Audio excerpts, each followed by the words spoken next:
In this video, I'm going to show you how to make a battle-ready ultramarine in less than 20 minutes using a mixture of contrast paints and regular acrylic paints.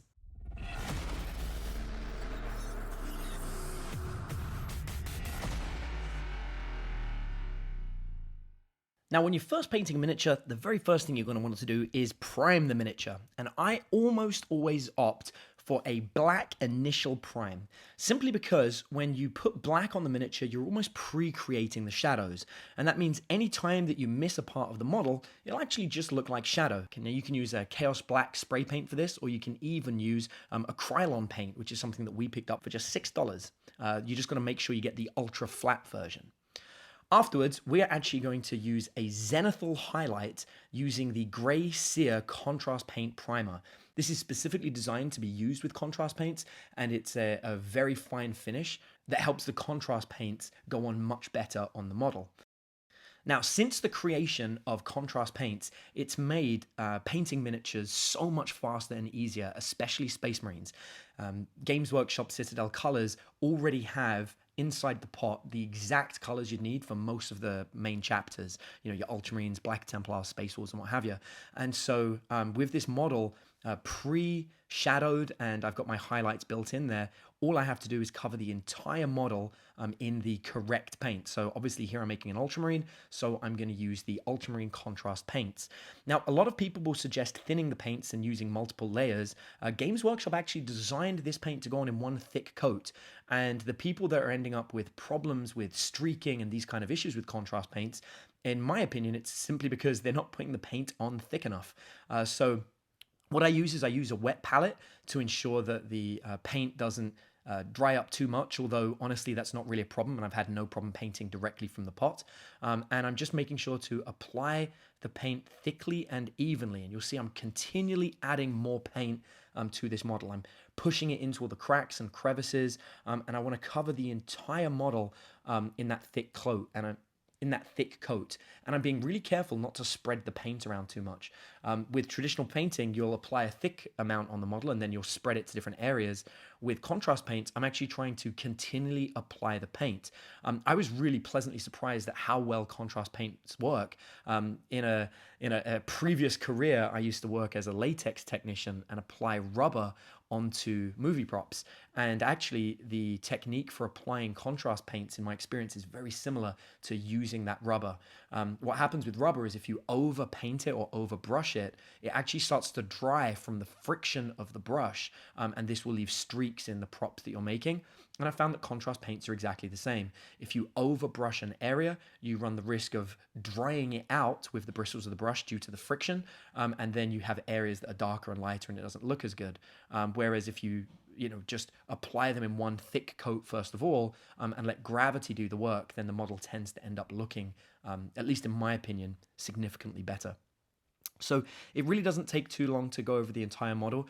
You'll see that I take a little bit of care when I do the shoulder pads to make sure that I'm applying enough, and I'm using my brush moving in the same stroke, a downward motion, to try and make sure that if there are any pooling or anything like that, it's all in the same direction.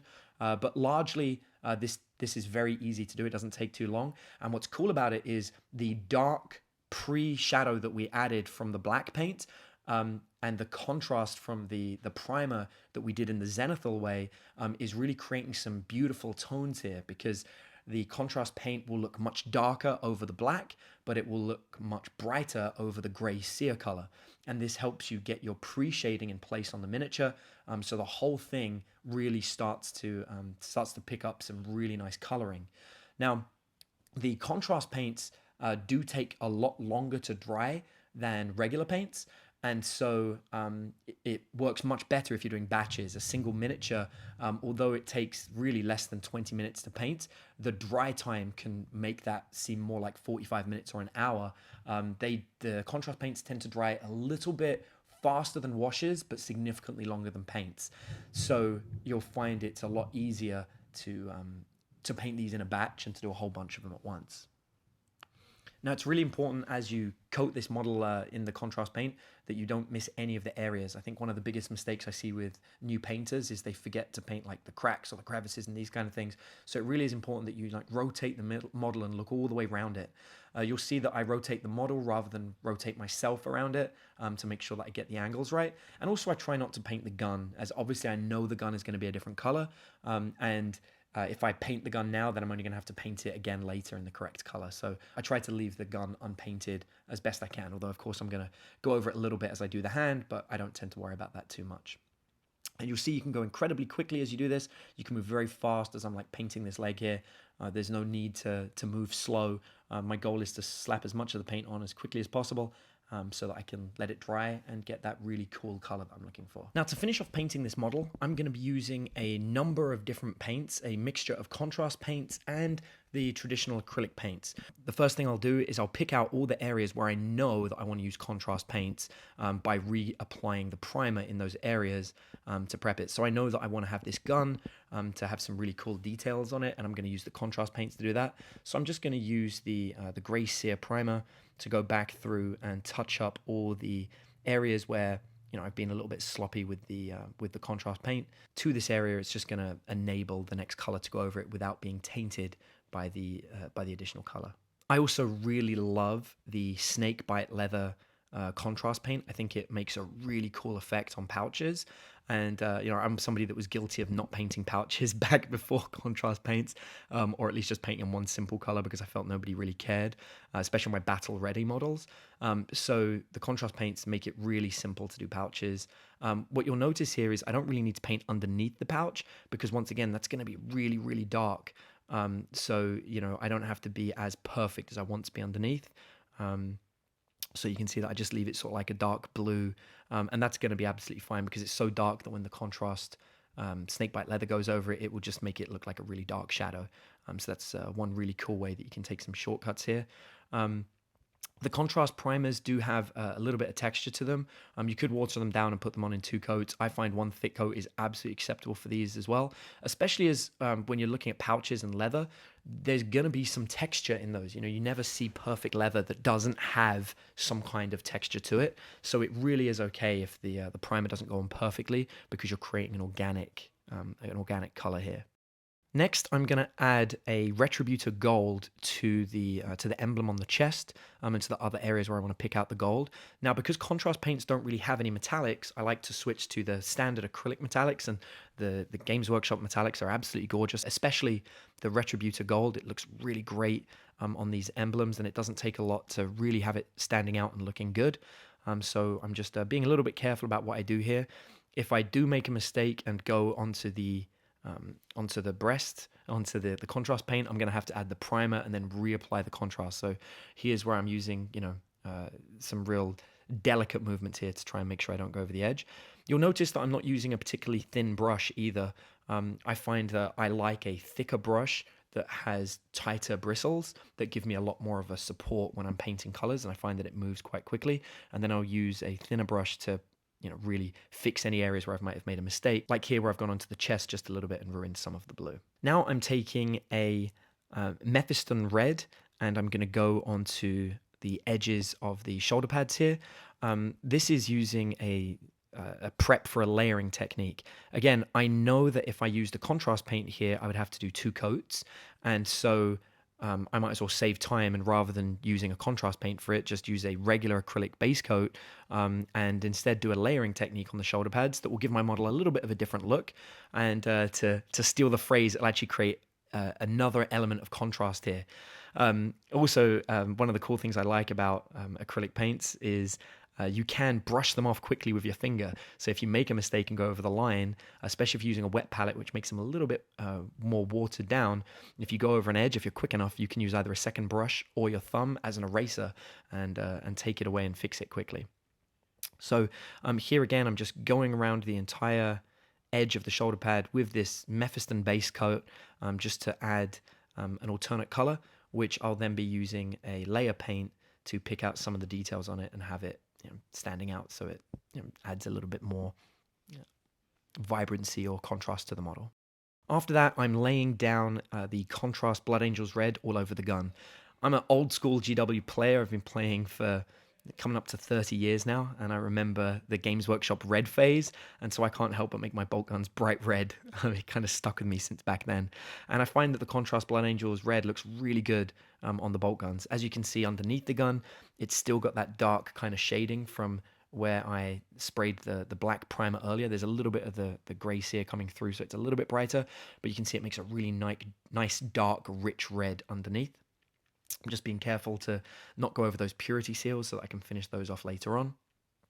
And I'm really just trying to coat the entire core part of the gun barrel in that red, and the contrast is going to give me my highlights, my lowlights, and everything all in one simple coat. So rather than painting the gun with a base coat of red and then adding a layer to make it more brighter, and then adding a wash to get into the recesses, and then picking out some highlighting afterwards, which would be 4 coats, I'm essentially going to get away with just one touch up by adding that gray sear primer and then the Contrast Blood Angels red, and then it'll be finished. So it's a much faster way of doing it. And when I'm making decisions on which of the paints to use, this is how I'm making that decision. Now I'm going to add the Snakebite Leather over the gray sear prime on the pouches. As you can see, this adds a really nice organic color to it. It's almost like got some built-in texture to it. Especially with the way that the primer goes on. And what I'm doing is I'm trying to think about where I want the darker patches, and I'm leaving it splotchy on purpose because that makes it look like a better leather. And then I'm actually using my brush to clear off some of the Snakebite leather that went over the pistol handle. As I said, the contrast paints you really can clean off with a second brush if you go over an area, so it's a really great way to tidy them up. And this organic look on the pouches really just paints them in a single thick coat, so it looks really good. Adding a little bit extra paint where I want the shadows to be darker, like underneath the pouches there, just to make them look really dark, because that's kind of like what your eye would naturally expect to see. I'm going to take some Mephiston Red and just start picking out that purity seal. By using an acrylic paint next to the contrast paint of the red, it's going to look like 2 different types of red, and it's going to help the purity seal stand out against the Blood Angel red on the gun that I painted with the contrast paint. Next, I'm using the Basilica Grey contrast paint on all the areas that I want to be metal. I found that a very easy way to paint steel with contrast paints is actually to make them Basilica Grey first, and then you can highlight in a metallic color, and it actually really creates a very rich metal as you get this real dark light contrast between the metallic paint and the contrast paint in the gray. And you'll see what I mean in a minute when I go in and add in those highlights. It'll really look very metallic. It's almost like using a non-metallic metal effect with a true metallic. Now I've got the contrast dark Angel's Green, which I'm going to paint over this last pouch, as the brown has dried enough now that it won't bleed. Again, it's really easy. It's just one thick coat, and it gives you a green pouch and just adds a little bit more interest and makes it stand out. And we're going for the highest quality level of battle ready marine we can get. Next, I'm taking the Skeleton Horde, I believe it's called, contrast paint, and using that to paint on the purity seals. I find this creates a really nice parchment effect, and it gives you kind of like a quick way to do paper for the purity seals, and has them getting a little bit of interest, having them stand out on the model. And what I'm doing next is I'm grabbing some Reikland Flesh Shade and adding it to the Retributor Gold that I added earlier, really just to add some interest to that chest piece. And then I'm grabbing a Evil Sunz red layer paint, which I'm going to use on those shoulder pads to start to add some highlighting there. Now, one of the common mistakes I see people make when they do a layer paint highlight is they paint the entire area of the shoulder pad. They'll paint everything they painted in the base color, they will then cover up in the layer paint. Whereas actually it's better to just think about where the light would naturally hit and just paint those raised areas. So for me, I'm not painting the entire shoulder pad. I'm just sort of like picking areas where I think would be brighter based on the way that I look at the model and based on the way that light would hit it. And I'm really not worried too much about, glazing or blending. I'm pulling the paint towards the center of the model, so that way I know that I'm not pushing the paint into those darker areas, and I'm really just thinking, where would the light catch it? And then I'm adding, maybe a second layer very quickly. Next, I'm taking a Liberator Gold, and I'm going back over that golden emblem, and I'm really just picking out the raised areas. I'm trying not to paint over the whole area, sort of like, individually picking out the sort of like the feathers on the wings of the emblem on the chest, covering the skull, because I want to see a two-tone between the two golds. So it's almost like a light dry brush, where I'm only picking up the highlights to really have it pop. And I find that it's beautiful contrast between the Reclaimed Flesh shade that brings out the shadows and then the Liberator Gold and the highlights on that Retributor Gold. I'm going to go back over the gray contrast using a silver. I'm a big fan of the Necron compound. I think it works great. The dry paint, I know some people don't like it, and there would be nothing wrong with using, a regular steel or a regular silver to do this. But if you watch the way this goes on, it's going to really make a nice metallic effect by almost borrowing a non-metallic effect and adding this metallic, true metallic, as a highlight. And what I'm going to do here is kind of like pick out the edges and draw lines straight down the model in one angle. And these lines are kind of like what light would do. And already this model is just looking, absolutely incredible considering how fast it got painted.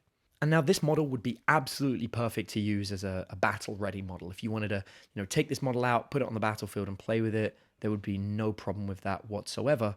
But I really want to step it up a notch. And so what I'm doing here is I'm taking this really light blue dry paint, the Stormfang, and I'm going to use it to do some real edge highlighting. Now, one of my favorite things about the contrast paints is they pre-put a highlight in. So you can always think of it like a guideline of where the highlights would naturally be. And I think this is what's made my contrast miniatures stand out, is just going around, seeing where the highlights naturally form, and then using a dry paint to pick out those edges to really make it stand out. And the cool thing about this is I'm not doing every edge of the model. I'm really only picking the edges that I think are easy to grab and paint. But what happens is, because all the edges have a natural edge highlighting because of the contrast paint, and now I'm adding this color to make a true highlight, it's making everything really stand out and look absolutely phenomenal. And this is what finishes off the model and has it looking like something that really stands out, something top of its class. And so I'm just going through, picking out the shoulders, picking out the elbows, seeing exactly where I can, pick out some edges to have it stand out and look absolutely great. And so there you have it, the finished battle-ready Ultramarine. He looks as good as you'd find almost anybody else could do, except done in a fraction of the time.